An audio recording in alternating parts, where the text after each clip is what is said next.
Welcome to the 3G Fitness Podcast, where 3 generations of trainers come together to discuss all things fitness related. Join us as we share insights, tips, and stories from our diverse experiences as we unravel the secrets of staying fit.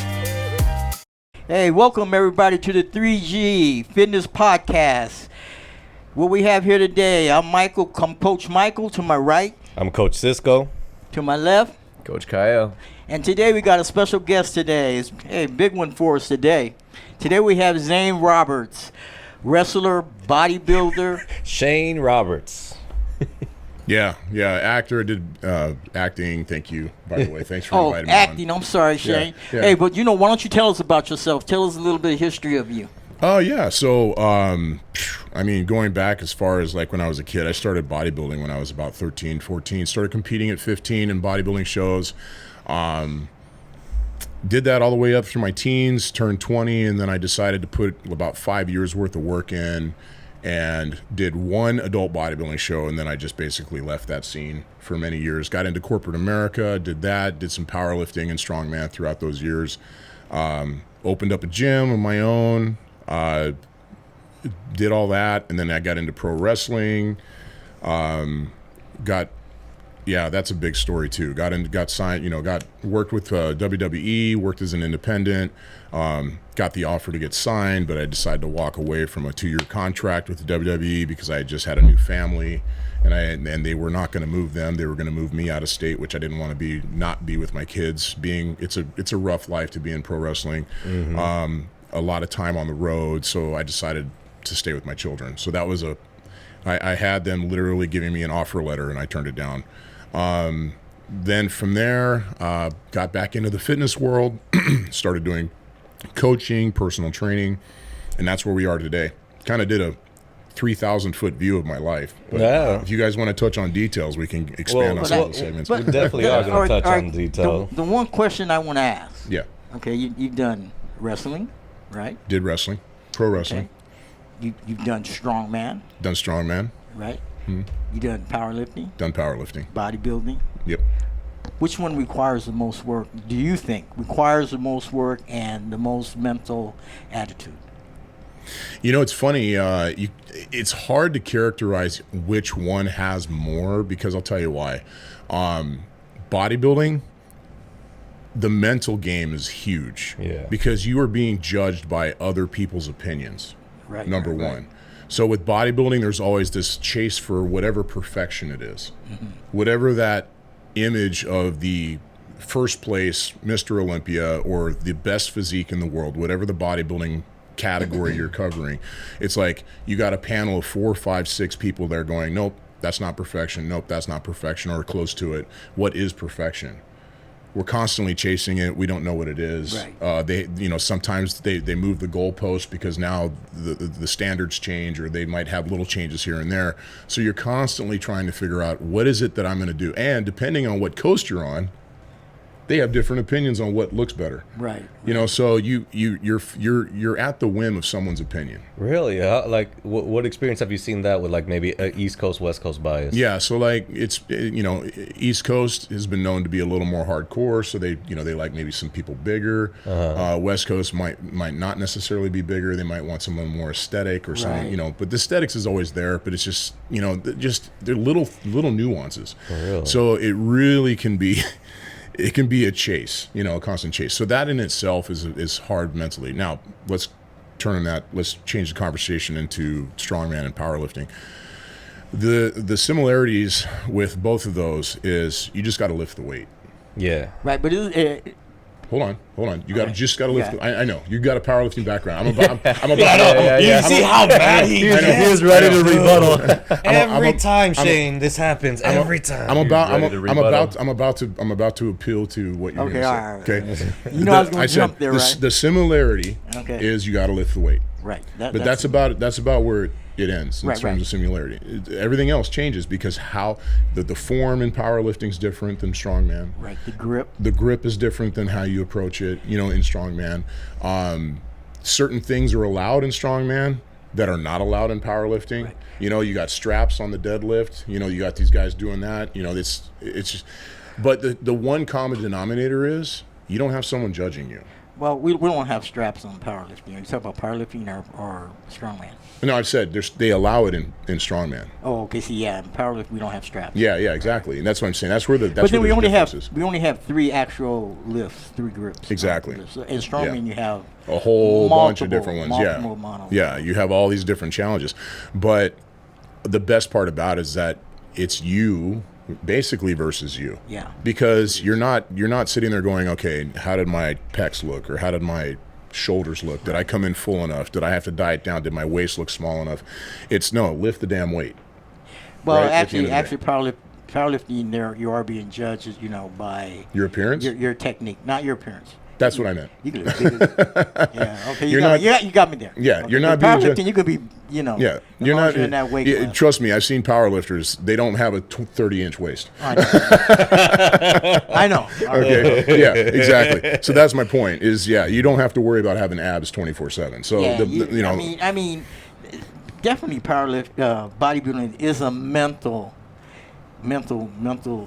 game in bodybuilding, because you got to have discipline. Absolutely. Hardcore discipline, man. Yeah, you get. Well, I'll give you this. In their respective corners, every one of those sports, you got to have discipline. Mm-hmm. You got to have a certain mindset. Right. You got to have a certain drive. You got to have a certain discipline and stick to itness, a certain amount of grit. And I have respect for all forms of those types of fitness for that reason alone, because the bottom line is that it's a challenge, right? And any of those experiences, and this is the running theme you guys are going to hear from me, it's going to change the person's mindset to knowing that they're stronger than they think. The bottom line is, because it's the space between the ears that usually gets us to fail. Yeah, the mind. The self-limiting beliefs. And you, as you know, especially in the world of strength, in the world of powerlifting, in the world of strongman, if your mindset, if your vision, if you can't visualize, which is a huge, powerful tool. Visualization is everything. It is. And if you can't do that, it's not going to happen. Yeah. And you got to get your mind straight before you can actually get up there on that stage and lift that weight, or do that pose, or do that competition, and that's I would say, out of all 3 of them, that's probably the most connected part, the most that they have in common, is the mindset, the discipline, discipline of each respective sport. But I think anything that you do athletic-wise is a mindset. It is situation, and it translates also to success in other areas of your life, not just fitness, because it's a recipe for success, and that's the bottom line. I mean, you know what they say: where the mind goes, the body follows, right? Exactly. So, how did you develop the mental toughness required to compete at such high levels in both bodybuilding and pro wrestling? That's a great question. I think we were talking earlier, but my first exposure to mindset happened when I was in high school. Actually, when I was a freshman, and I had this guy. I would call him my first mentor, but he was my gym coach, and he was Mr. Wong. He was, half Samoan, half Chinese, big guy. And we had this old universal weight stack multi-station that looked like, like I said, it was bicycle handles with like the red. It just looked like the old bikes from the 70s and whatnot. It was just funny. But they had a bench press on that machine. And so he wanted me to lift more weight. And the end result was I couldn't get it myself. I was like, I can't do it. I had the stinking thinking, right? And he literally picked me up and ragdolled me and shook the hell out of me and basically said, "You can do it," and just screaming at me that I could do it. He threw me back on the bench, and I literally got 3 reps off that weight that I couldn't do in the beginning. So that was kind of a wake-up call for me that day, like, wow, I mean, I am capable of more than I thought I was. And that really shook me up. And then I was hazed as a kid. That's why I got into bodybuilding. We spoke about it earlier. But, in general, it was like I was bullied. My neighborhood I lived in, I was getting into fights all the time. Guys were picking on me. I came from not a very wealthy family or even well-to-do. My mom was 15 when she had me. So there wasn't a lot of, my grandparents took me under their wing and raised me, so I have kind of like that old upbringing. But it was the comic books that got me attracted to the world of fitness and, just what they represented and, all that. So I just found it very interesting. But that ended up carrying me through my life. And then I ended up getting into contact sports, played football, did different things in high school, volleyball, and the competitive spirit of being an athlete in general just pushed my mindset even further. Definitely. So what was that bug that made you start going into bodybuilding? So it sounds like you were getting bullied. You decided to pump some iron to pretty much protect yourself. Sure. You got into sports. But then, like, some people maybe just stop at sports, right? Mm-hmm. What gave you that bug to continue into, let me pursue bodybuilding now? Like, what was that? Bodybuilding was a byproduct of the fact that the gym was my coping point. Oh. It was a mental recharge for me, because if I didn't have the gym, and I say this when I've done public speaking before, and the things that I've said or shared, and I've done it with kids in high schools and people alike, but I've said, if it wasn't for fitness, not just bodybuilding, but the act of going in the gym and really getting it out on the weights. Yeah. If it wasn't for that, I'd probably be either dead or in jail. Wow. So, and so it really was my center. And at every point, I've hit some low points in my life that were pretty bad. And at every turn, I was always going to the gym. Maybe it wasn't even the weights. I would go and take it out on the heavy bag, because I did boxing and martial arts as well. So, I would do that, and next thing you know, I'm like thinking to myself, wait a minute. And I had those endorphins going, and I was like, what am I doing?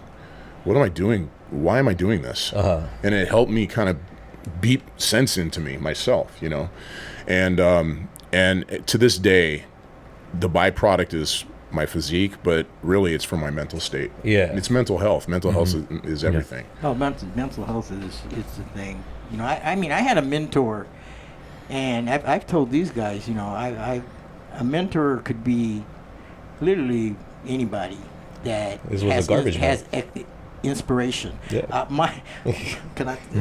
I like it. Yeah, I like it. I always let him your tell a story. story, man. Let him tell a I was story. going to get to that part. Yeah. My mentor was a garbage man, Right on. and I used to see him sling trash cans over when I was like 13, and he told me about the gym and about how he had like 22-inch arms, and I was just, garbage man would come by, I go out there and look at him, so one day he told me, hey, there's a gym over here, go, but the one thing I learned from him when I was lifting, and you probably been told things too by your mentor, but the one thing he told me, he said, remember something, on your worst day you have in the gym, if it's a half an hour, if it's 15 minutes, it's better than no day. Absolutely. And that's for probably over the last 45 years, that's always stuck to me. Yep. And I use it now. I don't care what kind of day you have. Hey, it's better than no day. I agree. And mentors are inspirational people. Yep. Yeah. Even he was a garbage man. He was actually a good garbage man too. Hey, those guys got paid money, man. Yeah. People, big arms. Well, it goes back. I always tell these guys I'm old school. Like you, I started lifting when I was 13. I'm 67 now, so we're going back 45 years. Yeah. When I was doing it, most of the stuff I don't even remember. Yeah. I tell my daughter that she's actually an IFBB pro bikini competitor now, but I tell her that I said, she always kind of pops off at me in a loving way, but she kind of razzles me from time to time. So listen, hey, look here. I've forgotten more than you know. Just remember that, okay? Okay, just remember that. And you just mentioned right now your daughter's a pro. Yeah. Did she get motivated to compete because of your background? Or? Yeah, from the word go, I always she was always involved in sports, track. She was a sprinter in school. She played volleyball, made sure that she got into all the clubs, and then really during that time, especially when she started getting into high school. She started doing the varsity events and all that. I started getting her in the gym. I started getting her into the weights, pushing her and that. And for a little bit, I got a little bit of pushback in the beginning, but then it turned, but it was in her blood. She, it became part of her DNA. And then she was actually kind of tipping a toe in the water one year. And I think she was, I think she was 20. She was 20. And she was like, Dad, I'm kind of thinking about doing this show. I said, all right, let's go. Hell yeah. Let's go. Hell So I coached her for the first show that she did. She got third place. And then from there, she tried to play the political game, so Dad was no longer the cool guy. So she's like, I'm gonna hire this girl Sheena. She was a IFBB pro, so she was like, it's a girl and she can relate to me better, and she's a pro. Dad, you haven't been in the game for a while now. Oh, I see how it is. Okay, so she wanted that little bit of a pull or whatever that Sheena had, because Sheena had a name for herself. You know, which I don't blame her, but then the ironic part with that is that Sheena was from New Zealand and she was kind of far away, so Dad was still at the gym training his daughter. Oh, Sheena said, we're doing this? All right, daughter, let's go. Yeah. She's like, hey, Dad, she gave me this workout. Do you want to help me? Oh, I see how this works. Okay. That's dope, though, that your daughter actually has that strong bond with you to, like, go to you. And, even though you weren't coaching her, you were still, like, her main workout partner. Oh, absolutely. Yeah. I mean, and I obviously I would do anything I could if I, if it could help her, I mean, and get her a leg up. And she did it. And 7 years later, she was in it for 7 years and she got her pro card finally. Did you have to pull a Mr. Wong and rattle it around? No. You can do it. Yeah. No, that's no. You plead the fifth. There are times where I wanted to, but no. Yeah. So she just competed, and then, correct me if I'm wrong, just because I know you very well, she got you back on stage after how many years? Yeah, good call, man. Yeah, so 2 years she's been, in the 2 years she was competing prior to me going back into it, she was after me. She was like, Dad, you need to get back on stage. I'm like, no, I don't need to do it. I'm tired of the politics. I don't want to be judged for how I look. That's why I got into powerlifting, because I just, that's a true form of competition, because I don't have anybody judging me on my appearance, blah, blah, blah. I had all the reasons, right? It's all about the numbers. Yeah, and I had all the excuses for not doing it. But then it was last year, actually. Yeah. It was last July. She was really like, Dad, you got to go to Vegas with me. You got to go to the USA's with me. You got to go to Vegas. Okay, let's do it. So we spent the weekend. She had the USA competition. It was a national for a pro qualifier. Mm-hmm. I don't know what it was. There was a vibe that weekend. There was a vibe, because we drove out and we had the best time, and she looked amazing. It's out of the 7 years she did, I was like, well, oh my gosh, if she's gonna do something with this. Mm-hmm. Like, it was just in the air. It's just weird how that happens. I'm sure you guys who've competed before, like, all things are clicking, right? The universe is clicking, your training is clicking, your preparation was on point, and suddenly it's like there's something in the mind that just tells you, this is it. This is really it. And I felt that with her. I was like, dude, there's no way she's not gonna make at least top 2 with this, at least. Mm-hmm. She looked amazing. And so we get there, and she was beaming on stage, and she ended up winning. Wow. She ended up winning her pro card, and I was so inspired. I was like, you know what? I talked to her coach. I said, hey, man, don't tell Kyla this. That's my daughter. I said, don't tell her I said this. I said, but what do you think my chances are if I get back on stage? And he was like, well, you got to bring up your shoulders, stop doing your arms get too big. So he's like, he started critiquing me, and I was like, okay.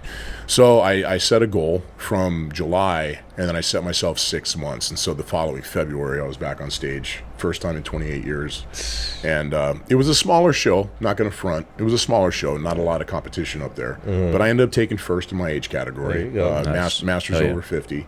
And I tried my hand at the Open. Mm-hmm. I took third, but I feel like I could have done better. But and again, this is bodybuilding. I fell short on the poses. Mm-hmm. The way I presented my body, I could have done a lot better. So that was a learning curve for me, a learning lesson. Yeah, because it's a different division, right? Yeah, it was what you're used to. Never done this division before. It wasn't even in existence back in the day. So I did the board shorts, the physique division, and so I'm used to doing the whole most muscular crab, back double bicep, lat spread, the old school Arnold bodybuilding way, which is nothing in this category. It's more like you're a Ken doll sitting on stage and you have maybe 3 poses and you walk off and that's what it is. Because classic is completely different. Well, classic is what the old school bodybuilding was. Yeah, you got small waistline, and symmetry is like literally perfect. Stridation is just You know, because Right. it shows so much when you got the bikini on. And the biggest takeaway for me with the Classic is they're just bringing back the old school physique. It was before the mass monsters of the 90s. You know, when you had guys like, what's his name, Dorian Yates. You had those guys, and they were super heavyweights, and these guys had like turtle shell for abs because their Arnold. abs were so distended. Yeah. You know, Lou Ferrigno, yeah, Frank Zane. Zane. He was a killer. Frank Zane. Yeah. He wasn't literally big, but he was almost. He knew how to pose well. Symmetry-wise, he was perfect. Yeah. Cut wise, he was just perfect. Well, look, I mean, look over the years. Look at a guy like, guys, I'm telling you, over 50, it's the first thing that goes. Oh man. Shawn don't say Ray. that, don't say Look at guys like Shawn Ray. Yeah. Shawn Ray, in his heyday, was arguably the best aesthetic physique. He had was. wide shoulders, was. such a tight waistline, Yeah. big legs, full legs. Just aesthetically looked amazing. I mean, the guy was, what was he, 5 foot nothing or something? But I mean, still, Yeah. he was 5'5", but he was, you know. Who was your favorite? I mean, back in those days. Oh, see, now you're going there. No, biggest influence for me in bodybuilding. I had a couple. It wasn't just one. I mean, obviously, the pat answer is going to be Arnold. I mean, Arnold was a big influence for me. I watched Pumping Iron. I can't tell you how many times. You know, I watched that thing. I probably wore out the DVD. I don't know, but you know. And then other guys throughout, like Kevin Levrone was another one that I really good. loved. I loved his posing routine. I loved his most muscular. I always tried to fashion myself. And then another one, surprisingly, that I don't think a lot of people know, but this guy. Something about his physique. His name was Bob Paris. Oh, Parrish, yeah. He was had the waist to shoulder ratio, and his arms. I just was like, and my training. I tried to do everything I could to Implement that. and it was. I mean, sometimes genetics just takes its toll. You know, you can't really. He had a different genetic build than I did, but I try to do everything in my power to liken myself to that physique. I thought he had the most gorgeous physique, and I'm straight up straight. But I'm telling you, like, he had the We most got proof. gorgeous. Yeah. Yeah. She's over here. the guy that I loved and I emulated, you know, when I was younger, was Robbie Robinson. Oh yeah, I Godfather loved that guy. bodybuilding. He was one that would talk to people and help them out, and you know, he just had that little bitty waistline. Yeah. And these just awesome thighs and quads. And he's still that way today. He's up in Venice Beach Yeah. in Golds, and he's still helping people. Yeah, He's still doing it. He's always been that type, Nice. you know. Yeah. But Lou Ferrigno, I think he was just he had a speech problem, and Well, he was deaf. yeah, Lou. That's what I was, wait, he was? Yeah, he was deaf, Oh. so it was hard for him, know you that. know, to really communicate and talk.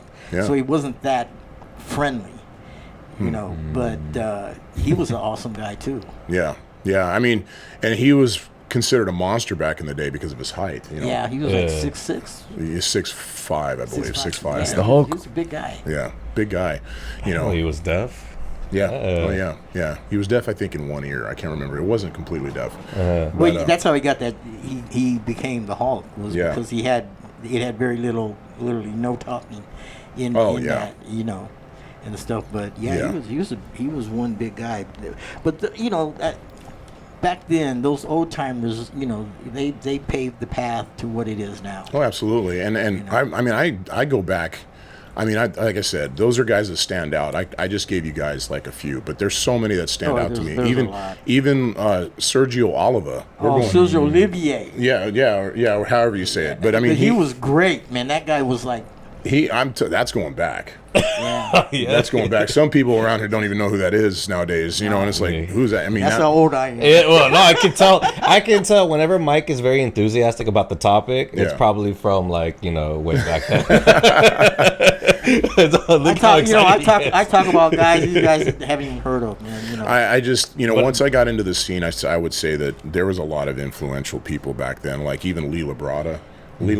Frank Zane, arguably one of the best aesthetic guys. He wasn't the biggest guys, but somebody who you'd want to take notes from, because now, even today, I mean, the guy's just, he even as he got older, he still looked amazing. Yeah. The longevity of everything. Absolutely. So did you train in the pit, the old pit? not the new one, in Venice Beach. Oh, you talking about the outdoor pit? Yeah. Dude, I was out there in the 80s. Yeah, man. Yeah. I was out there in the 80s and 90s, man. That's back when Venice was actually the Muscle Beach Yeah, that it was. the real exactly Mecca. Muscle Beach. And now it's homeless beach. It's not Yeah. Muscle Beach anymore. I mean, it's changed a lot. Trust me. I'm not trying to start any side conversation about that, but I'm just saying it's kind of sad to see The way what it is now Yeah. versus what it was back in its heyday. You know, and it's sad because you got a lot of these guys nowadays that are in fitness. They have no idea, Mike. They have no idea what it used to look like back in its heyday and how cool it was. Well, you know what's crazy? I'm watching that Netflix series on Arnold. He just released one earlier this year, and it shows him working out at Venice. And my fiance was all like, "That's what Venice looked like?" Yeah. I was just like, "You look at that, like it was like the spot to be at, or anything like that." It had crusty weights and Yeah. tore up benches. Oh, and- yeah. But you had every tourist Every tourist was there going taking there snapping pictures, pictures and everything, hoping that they would snap that picture of you. I think some of the biggest legends in the early days, in Yeah. the golden era, they call it, the golden era of bodybuilding. Oh, hell Some yeah. of the biggest legends, it was always a place for them to go. Everybody had to go to the outdoor gym in Venice.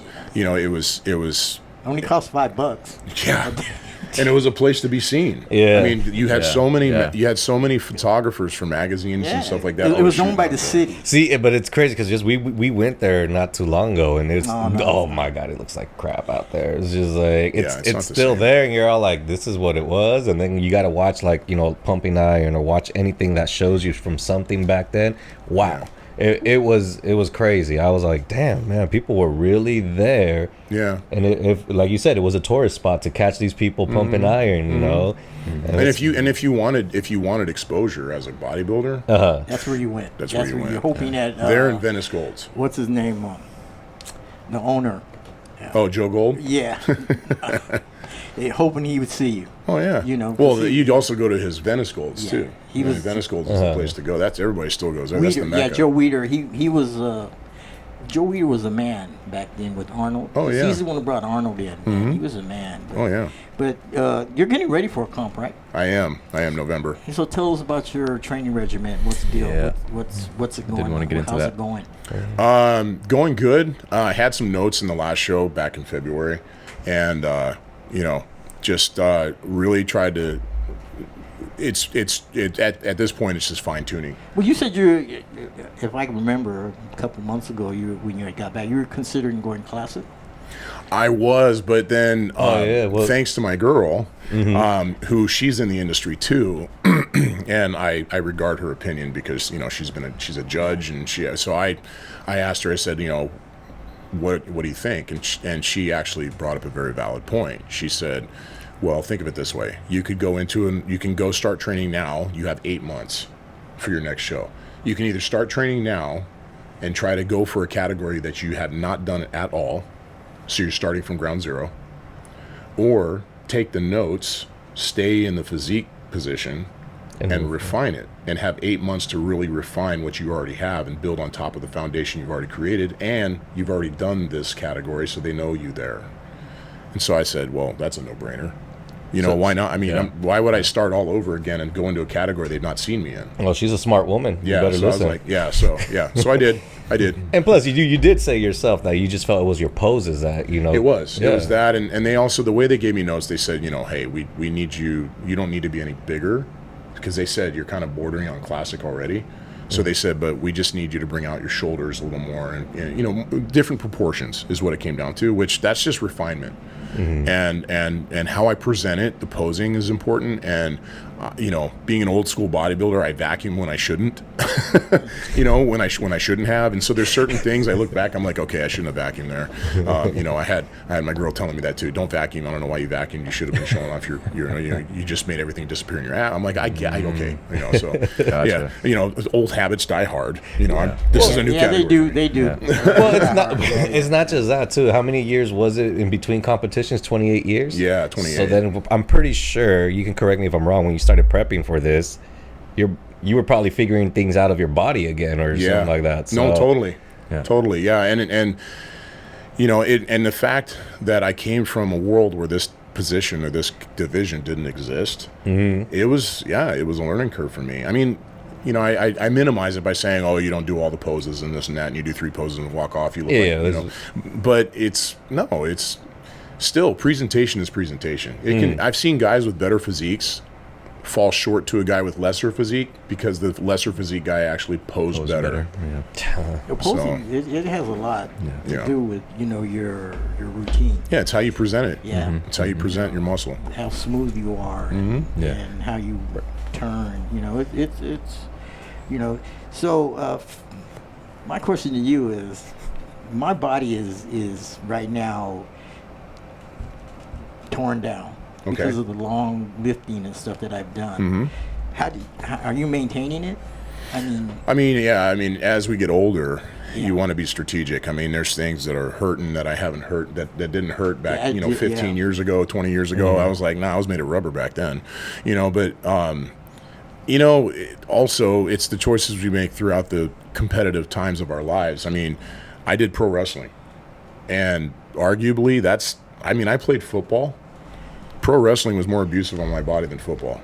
I've had a separated shoulder. I've had 2 concussions doing pro wrestling. I've had lacerations. I've had a point at which I got slammed so hard for 5 minutes I was coughing up blood. I don't know why. I shook something loose, but it stopped. So I was like, all right, I don't need to go check, you know. But you know, but the thing is that in pro wrestling, you have an attitude of the show must go on. Yeah. You don't prep like and again, I have full respect for fighters. I have an MMA background. I have all that stuff. But I'm going to say we've had MMA fighters. We've had football players. Actually, gymnasts and football players do better with the pro wrestling thing. But see, MMA fighters, while they're tough, and I have full respect for them, they have one match that they go to. They prep for it for what, 5, 6 months, 3 months? If they get injured, they have time to heal, and then they go on to their next match, probably 3 to 4 months later, right? So it's all set up, and as rightfully so, you want to be in the best shape of your life. You don't want to come into a fight with any sort of disadvantages, right? So you want to make sure you're at your healthiest point, right? You're fully healed from the last one, everything. It's not so in pro wrestling. It's entertainment. So if you pull a shoulder, if you do something wrong, if you're busted up, you got to tape up, you got to strap up, you got to do something, take painkillers, and you got to go on that stage the next night. If you don't, you don't get paid. Contract. And that's why a lot of these guys, I hate to say this, but a lot of these guys get addicted to alcohol. Oh. They're popping they're popping naproxen and all kinds of painkillers and washing it down with whiskey. Okay? And then, you want to talk about it? Fine, we'll go there. And they're doing PEDs as well. Yeah. You know, but they have to. You got guys that got to look like somebody on a comic book. Yeah. You know, and they're on the road 287 days out of the year, and you want them to be in the top shape or top visible shape of their lives. They need that recovery. Yeah. They need something that's going to give them an edge and also take the pain off. And it's sad because that's the pitfall of that business. Yeah. So, how long were you in that business for? Almost 5 years. 5 years. Yeah. I love pro wrestling. I'm hardcore at that, man. I've been to WrestleMania. I've been to Raws. I used to rent VHSs back in the 90s and whatnot. So, but it's crazy because I didn't know the art of it until I got older, and that's when I started even liking it even more. But I didn't like it for what I was watching on TV. I respected it more because exactly what you said. It's all like you got people that think it's fake, and I'm like, no, it is. They're getting hit for real. They're getting hit for real. Like you fall off a ladder, your back is hitting something. Yeah, I'm not saying it's fake. I didn't say it was you. I didn't say it was you. I know what you were saying. I don't have to hear the word you. I knew what you were because I've said something to you. I don't say it's fake. But obviously, I don't think they're hitting in full force. No, but now if they did, then it'd be different. Like taking a bump, right? But they're taking a bump and whatnot. You gotta learn how to sell it and really whatnot. Yeah. But it's true. But you did mean me, right? So no, I meant people in general. I was I could have been talking about my fiance. She doesn't. She didn't know it was staged, and then she was all like, "Why do you watch this? They already know who's gonna win. How can they do this? Like, I can't go out there and know, oh, you're gonna beat me." And I'm like, "No, babe." I was like, "It's an art." I was like, "It's an art." I was like, "Why do you watch telenovelas? You know, you get into it. It's like that's my telenovela." I was all like, "There's just more action involved." So how has your training style changed throughout the years from all those years that you've been training? So adaptability is big, but I think also taking a holistic approach and making it part of your DNA when it comes to your food. guys, I don't care what you do, whether you're a power lifter, whether you're a bodybuilder, whether you're doing pro wrestling, whether you're doing anything that's physically exerting, whether you're a sports guy, it's gut health is everything. Everything begins and ends with your insides. If you're not feeding the sports car with the right nitro burning fuel, then you might as well be a Pinto, right? Yeah, I like to use that's that true. analogy. So the bottom line is you can't expect yourself to perform top level if you're feeding it a bunch of crap food. Right. And so I can tell you right now, longevity is going to be based around that as well. How you treat your body on the inside will reflect on the outside. I have so many people, especially when I shave the gray, I have so many people say, which I shaved today, if you noticed, but a lot of people say, a lot of people, you don't look like you're 53. You look like you're about 38, or whatever. They say that about me too, man. Yeah. Anyways, as you were going, Shane? They tell me you don't look 67. Yeah, it's part of that thing, obviously genetics play a role, but that only takes you so far. You got to take care of your insides, and then the training wise, you just got to be smart. It used to be back in the day, you're like, just get the weight up, more is better, more is better. No, you got to be. That was it. Yeah, but now things have changed. I mean, now it's like, hey, volume. We got to do volume sets. Okay, I will say this. When I was coming, it was all about weight, all about lifting heavy, working heavy. Now, now I was told by my orthopedic, you have to go into a volume resistance training regimen now because of the damage that I've done, on my cartilage and stuff, that I can't lift heavy anymore.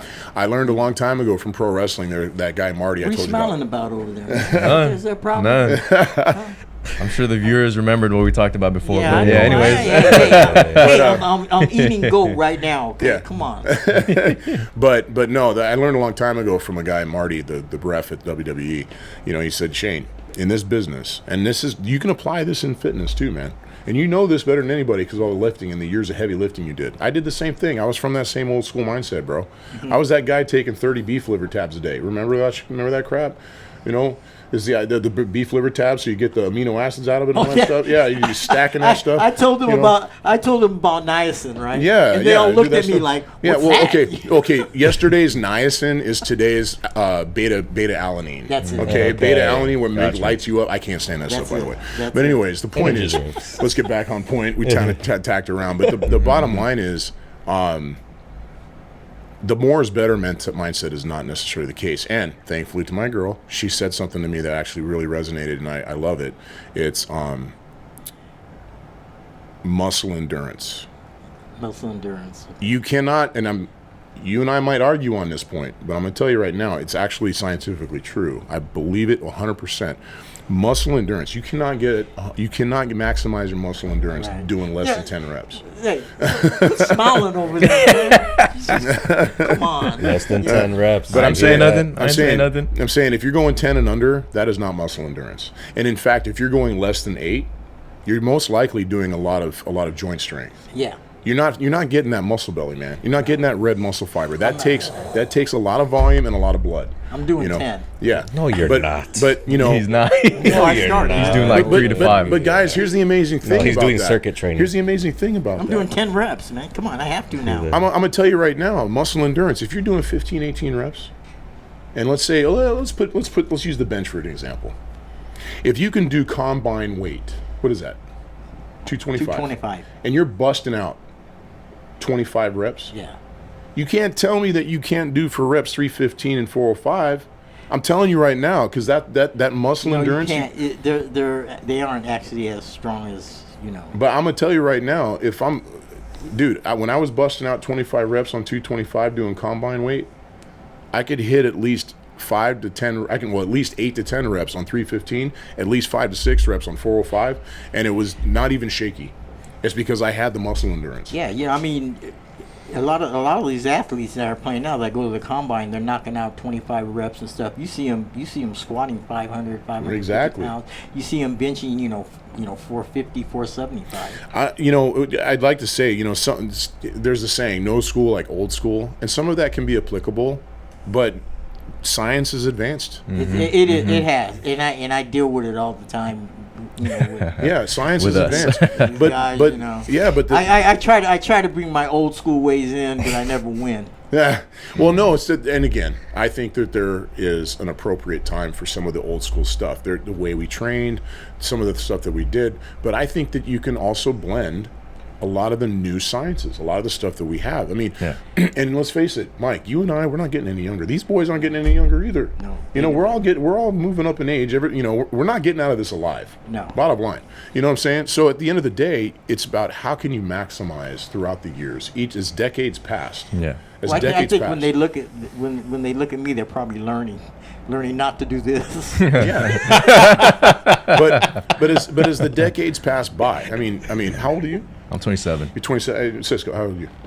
36. 30. Yeah, man, you guys, you got another 30 plus something years, Yeah. 30, 40 years. You got another 30 something years. You know what I'm saying? Like, in that time, you're going to still maintain your lifestyle. Fitness is a lifestyle. You're going to still chase after it. You're going to still do different things. How you do it and how you approach may evolve over Absolutely. those decades. Absolutely. Is it bad? No. Are you going to stay in the best shape of your life? Possibly, because it's how you approach it and how smart you are as the years pass by. Is how you're going to maintain your longevity. Right. And again, I cannot stress enough that it's got to come from the inside too. So your nutrition is even more important as you get older. Yeah. Absolutely. It's important. It's important to me now. Well, it should be. It should It's always very be important. Yeah, You know, yeah, I wish I I take- knew back in the day when I started at 13 years old. I mean, obviously the science and the technology was different back then, but I wish I knew what I knew today. And I would have done that before. I was eating figs and bananas. I was doing whatever I could to eat healthy, what I thought was, but I didn't have the knowledge that we have today and all the different things that we've gone through, the fad dieting and everything else that's happened, the keto and all this bull crap. Trust me, don't get me started on that. We could go a whole nother podcast for another hour just on diet alone. But I'm telling you right now, and all these nutritional fads. Yeah. You know, the bottom line is there are certain things, and you know, I'm getting one thing I am getting privy to. Again, credit to my girl. She's a big thing with a big thing about blood type.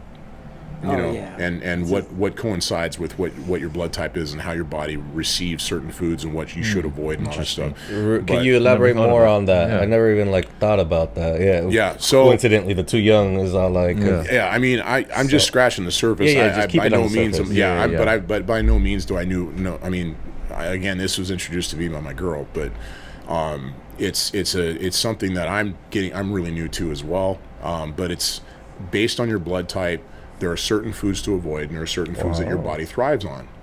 And it's for me, it's kind of a wild concept because my blood type, based on the book or whatever, it says that I should be avoiding chicken. I've been eating chicken like it's like no tomorrow. Damn. You know, and it doesn't bother me though. No. You know, so it's and that's the thing. They're like, oh, it could create digestive health issues or whatever. But I've never had that problem. So again, I'm new to the whole thing. You're still learning. I'm still but- learning it. yeah. But I see where there's some merit to some of these things, you know, especially where the carbs are concerned and that sort of stuff.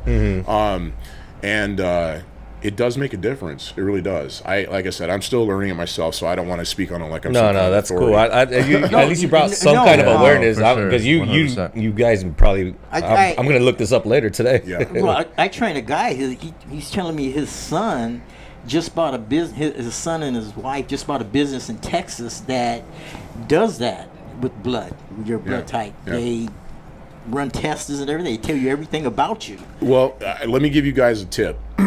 On your smartphones right now, again, credit to my girl. It was called the Blood Type Diet. Okay, Yeah. the Blood Type Diet. It's an app. You guys can look it up. Eat for your blood type. Yeah, Eat Right for your blood type.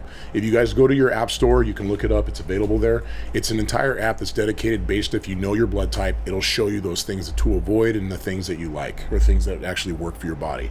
So you can get that off of your app store. Is it based off a book off of Catherine Whitney? That's interesting. No, I don't know. It's Now- a doctor. It's a doctor. Now, the one thing I want to ask you, because That's cool. I take a lot of it, okay, is collagen. It's great. Look, no, yo, I've never heard of this. They didn't even know what it was. Okay. No, collagen is great. It's I knew what collagen was. Yeah, That's- collagen is great. It's great for hair, skin. It's great for hair, skin, and nails. Yeah. Yeah. It's Good also for your joints. It's also great for your joints and connective tissue. It's great for recovery. There's all kinds of benefits that have been shown. It's actually been proven. Collagen's great. Oh, that's another thing too. I'm also a supplements guy. I started in. I was with Max Muscle. I was the manager for them for many years, and I've been with Great Earth Vitamins. They billed me as a vitamitician. I've done all kinds of supplementation. with them. So how much protein do you induce in a day? For me right now, the goal for me is somewhere around, I want to say about 190 to 200 grams of protein. Almost a day. 200, right? Yeah. Oh, so it is okay to do 200, maybe a little bit more protein, right? Wait, how much do you weigh right now, too? Well, I weigh 250. Oh, So, okay. Yeah, Okay, but gotcha. You were doing 300, Mike. Wait, well, Mike, you said you were doing 300 grams. Almost. I take collagen. I take two You scoops see, of don't collagen, look that's at me 20 grams. like That's Shane 20 is grams in validating each you. time, so that's like But- 40. But what I will say is that you have to, so let's break it down, shall we? Yes. So in a solid protein, your body can only ingest about 30 grams of digestible solid protein. Why? Because from the upper intestine to the lower intestine is about 3 hours. Right. That's why you guys have probably heard this as Eat every trainers. 3-4 hours? Eat every 3 or 4 hours. Why is that? It's because when it reaches the lower intestine, you're no longer getting the benefits. It's going in the toilet. You could probably, quite possibly, have more protein to be digested, but it's no longer viable. It's already down in the lower intestine. It's going in the toilet.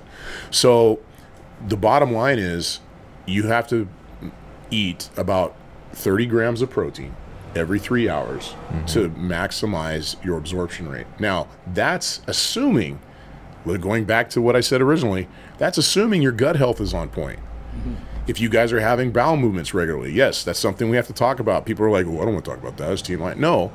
Guys, if you're eating 3 times a day, you should be going to the bathroom as many times as you're eating.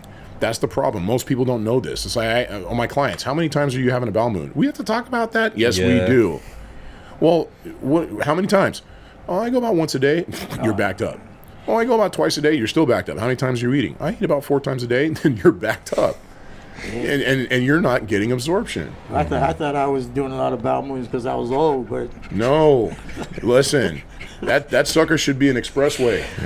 The more the better. Trust me. I've always hey, said I'm it. doing great then. Yes. I've always said it. So what are some secrets to improving gut health that you can kind of share with us? Yeah, proper supplementation if you want to add on, because let's face it, today's food is not like it was about 100 years ago.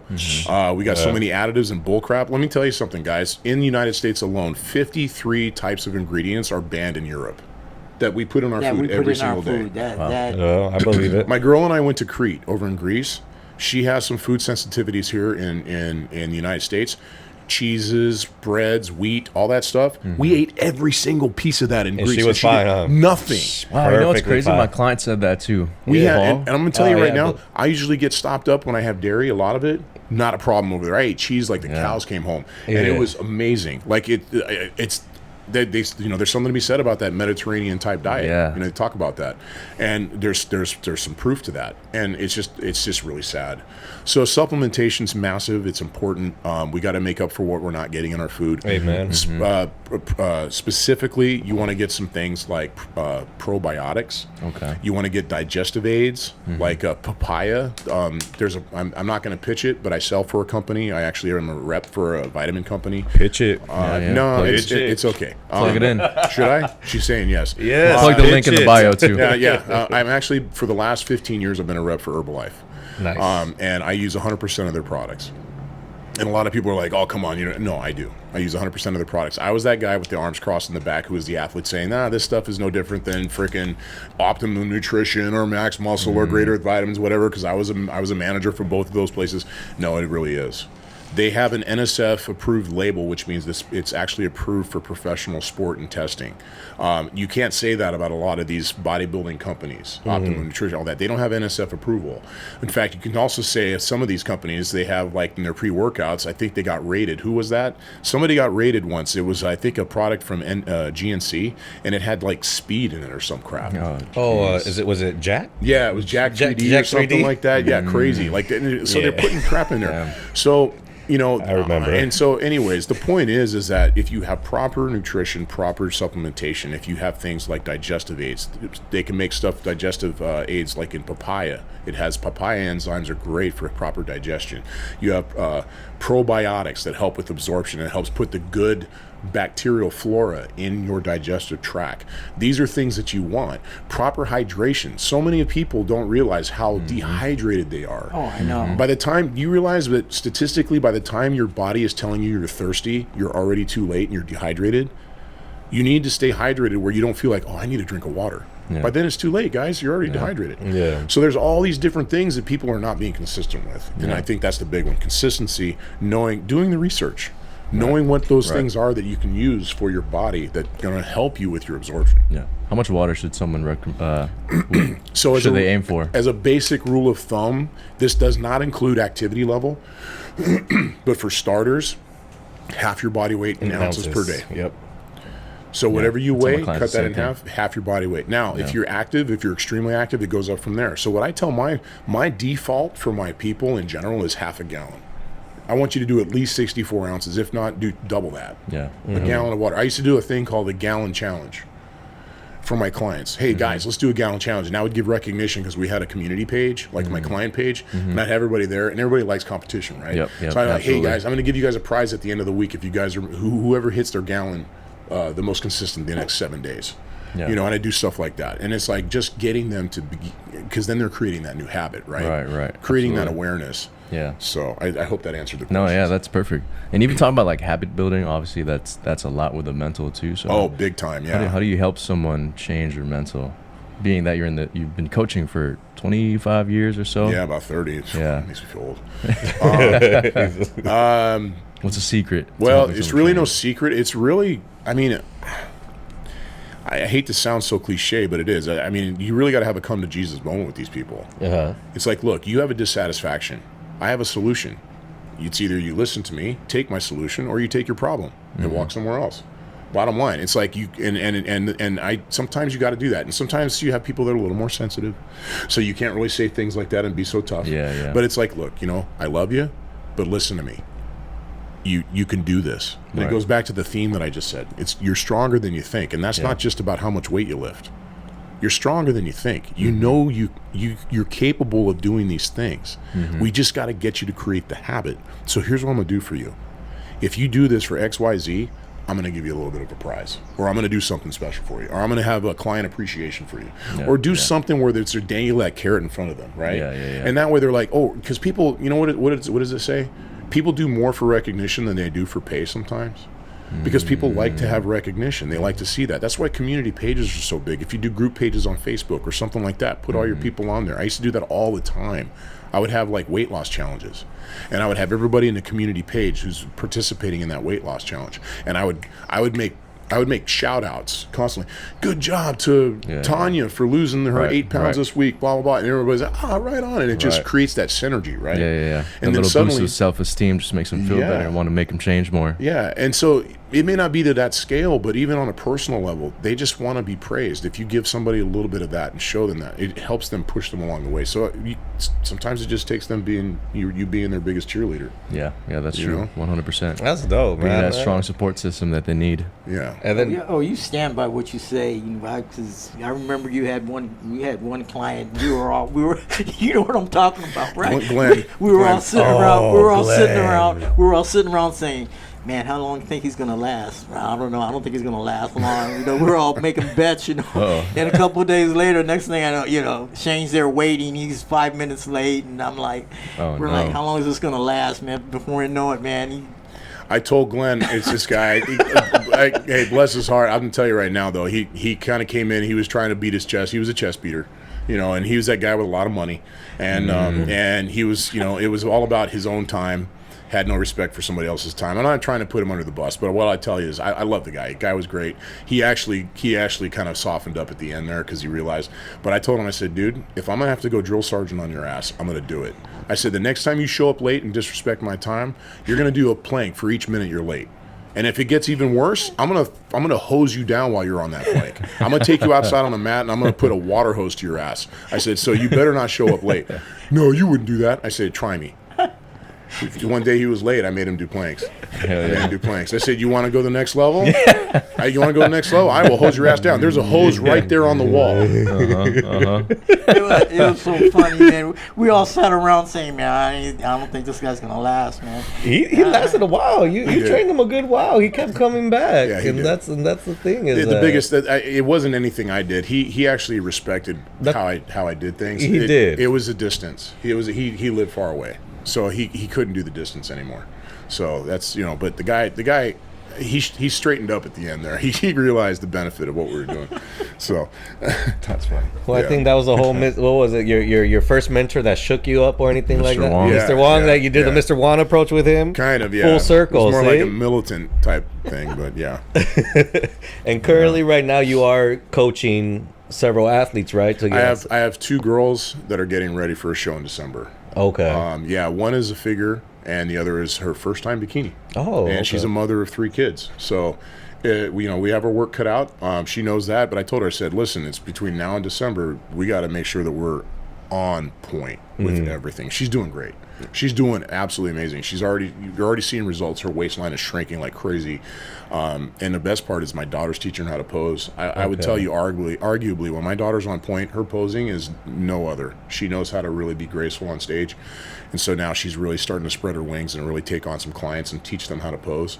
And she's doing really well with them. So that's like a daddy-daughter dynamic duo going on right now. Sort of, kind of. Yeah, she's moving on to other things. She's actually moving out with her boyfriend to another state, but she can continue coaching from like a virtual sense, too. Yeah. So, but yeah, I mean, it's helpful, and so there's that. But yeah, I'm excited, man. Yeah, I'm dude. excited. And then you got I want to piggyback on that one though. Mother of 3, first time getting on stage. What was your approach to get her to commit and to get her to see these results? Well, the footwork was kind of done for me a little bit because Okay. she's friends with the girl I'm training for figure. Okay. She actually works with her, and so she was a referral. But I kind of put the bug in her ear. I said, listen, I go, because she had questions. She was like, well, what about this and that with this girl, with her friend and this and that. And I said, well, listen, I mean, this is what she's doing. She goes, well, and I said, you ever thought about doing it yourself? She goes, well, I kind of did, but I didn't know. And I said, no, you could do it. She's 28 years old. She has 3 kids, 28. She married her high school sweetheart at 18. Oh, okay. And they've been together for 10 years. He's in the Army. And they're a great family. And I look at her like a daughter because she's the same age as my daughter. Yeah. And I was like in same height, and it's kind of crazy. But I said to her, I think you can do this. And if you want to do it for yourself, then do it for yourself. It's and I told her at the end of it, you're going to learn a lot about yourself. It's probably going to empower you in certain ways that you never realized because it's going to give you a confidence level in yourself. You're going to learn some things about your body and how it responds to food and how it responds to nutrition.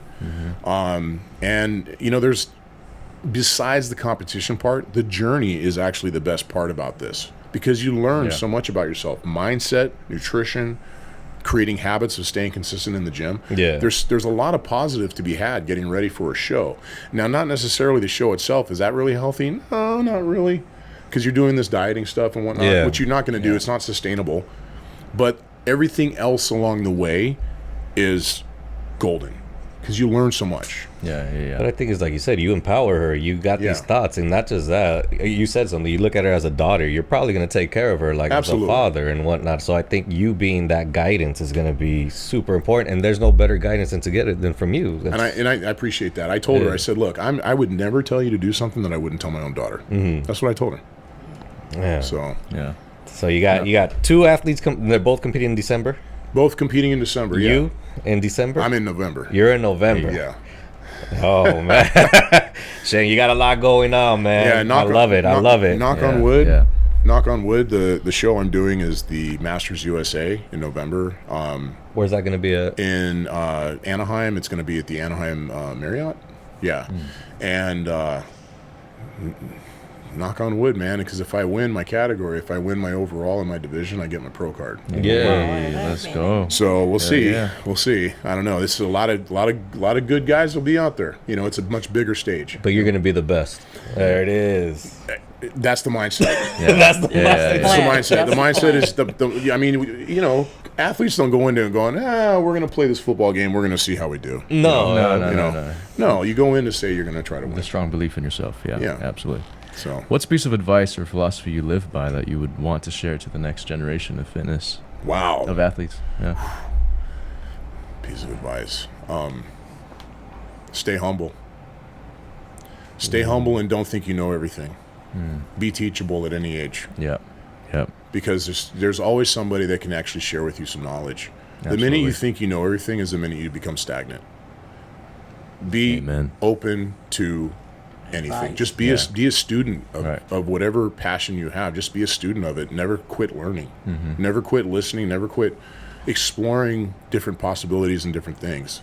At my age, I could sit here and say, yeah, I'm 53, 54. Mike's what, 60 something, and he and I can sit here and go, yeah, we've seen it all, we've done it all, but it doesn't get anywhere. Yeah. It's like, you know what? I want to be constantly learning, and the best part is you keep your brain active when you do that as you get older. The minute you stop learning is the minute things start happening. You start forgetting a lot of crap. I like that. 100%. Need that growth mindset. So, Adopt that growth mindset. if anybody wants to know anything about your business, about what you do, Yeah. why don't you just let it out? Where can they find you? Yeah. Yeah, so my business is actually in a transitional phase in terms of name. We're actually renaming it as we speak. It is now Delta One Enterprises, Delta One Fitness, D1 Fitness. I like that; it rolls off the tongue. Used to be Condition One Fitness, but we're changing that.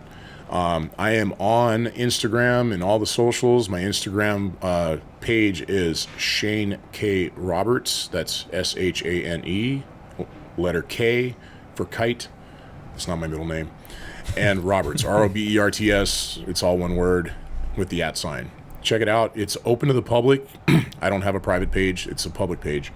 And if you want to go ahead and shoot a friend request, go for it. I'd love to follow you back.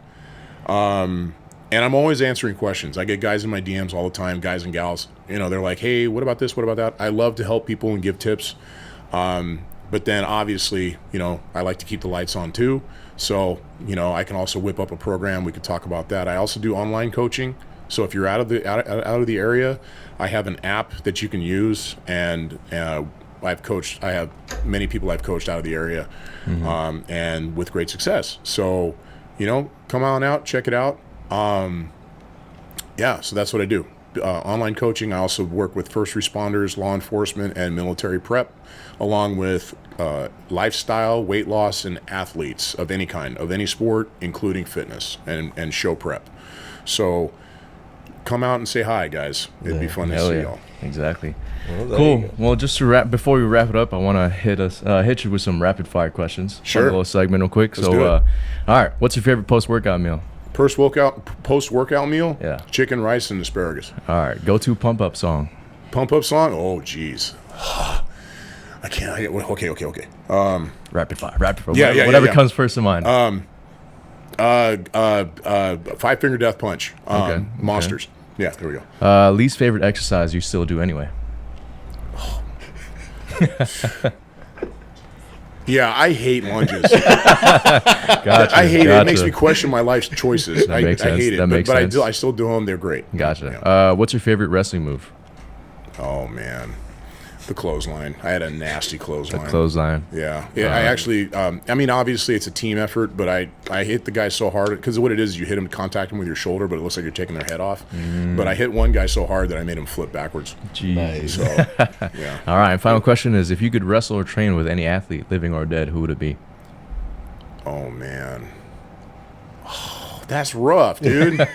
There's so many. I know. Shoot. First one that comes to mind. Come on, man. I got to say it, man. I got to say it. Arnold. Cool. Nice. Yes. He's my childhood. Well, no. Okay. Can I add an addendum to that? Yeah. Go for it. Sylvester Stallone. Sylvester Stallone. That is not a topic I brought up Mm. in this last moment, but I'm just going to tell you guys, he was a #1 inspiration for me when it came to the Rocky films. Oh, that was it. That was the one Oh right there. my gosh! I mean, Man, that we guy. used to sit there and just, man, You that wanna- used to pump you up. He's- Boy. You wanted he- to go to the gym. Yeah, he was the inspiration for all the like the musical montage workouts. I feel like all the that is true. Fitspo inspirators out there, all the Fitspo inspiration and influencers out there doing all those workouts on Instagram and TikTok, and they're doing music behind it. That was Sylvester Stallone back in the 80s. Yeah. Drago!